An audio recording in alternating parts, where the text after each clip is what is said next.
I'm a resident of Colville, Washington, here in Stevens County. I've always been thankful to live here in Colville where we have a rural hospital. They've always been there for us when we've needed it. I have elderly parents.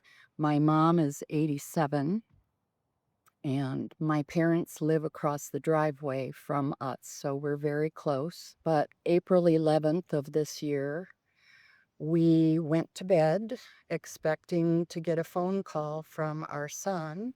They were going to be having their first baby, our first grandbaby, sometime that night.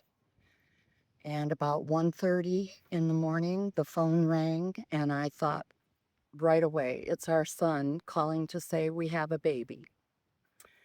But it wasn't. It was my mother. And she said for the past 2 hours, she had had terrible pain in her chest and her back and under her left arm. I didn't even think about it, just jumped into my clothes, ran across the driveway to their house, and I loaded her in my car to drive the 4 miles into Mount Carmel here in Colville.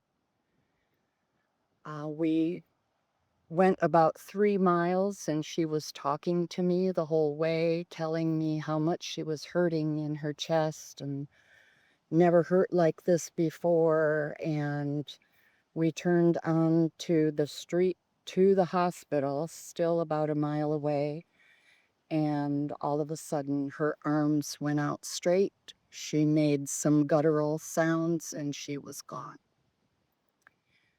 And I gunned it to the hospital, probably rounded the corner on two wheels to get to the ER doors, only to get out of the car and discover the doors are locked. So I pounded and screamed, "Help me, help me." And apparently, this nurse named Danny back in the ER saw me doing that up on the monitor. And he came running out, went to her side of the car, felt for a pulse. There was none. I helped him drag her out of the car onto the pavement, and he started chest compressions. Shortly thereafter, a whole crew of people came out with a gurney. They loaded Mom onto a gurney. A young nurse jumped on top of her and kept the compressions going as they wheeled Mom in. They did chest compressions for 16 minutes. They zapped her with the paddles twice, and they got her back. It was just a matter of waiting for the helicopter to come to airlift her to Spokane, to Sacred Heart, to the ICU. Everyone there at Spokane said it's a miracle she lives through it. Less than 10% of the people who receive chest compressions live through it. She ended up with 12 broken ribs and a broken breastbone. But that's because the staff at Mount Carmel did everything right. They got her back. I went to Mount Carmel the next evening to retrieve Mom's glasses. They didn't travel with her. And Danny heard that I was out in the lobby, and he and another nurse that was on Mom's team came out to see me in the lobby.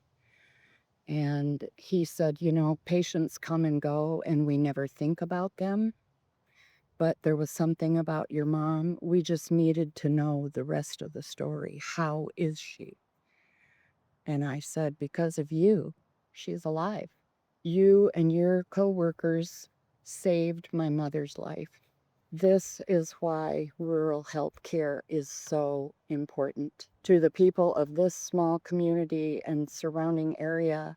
If we didn't have Mount Carmel here, my mom would have died. Funding has been cut in Republic for their rural health care. And Michael Baumgartner has said, well, they can just drive to Colville. If I had lived in Republic and had to drive my mother to Colville, she would have died before we even got out of the city limits. We're lucky she called me when she did, or she would have died at home, and we wouldn't have known till morning. Michael Baumgartner has voted to cut funding for rural health care and hospitals like Mount Carmel. St. Joseph's Hospital in Chewelah has felt the pain of those cuts already and had to trim down their staff. Rural communities don't deserve that. They deserve help, medical care, just like people in the cities do. And it's unconscionable to me that he would vote to cut health care funding in order to give billionaires another tax cut. This is why we need David Womack to take over. Take the helm, save us.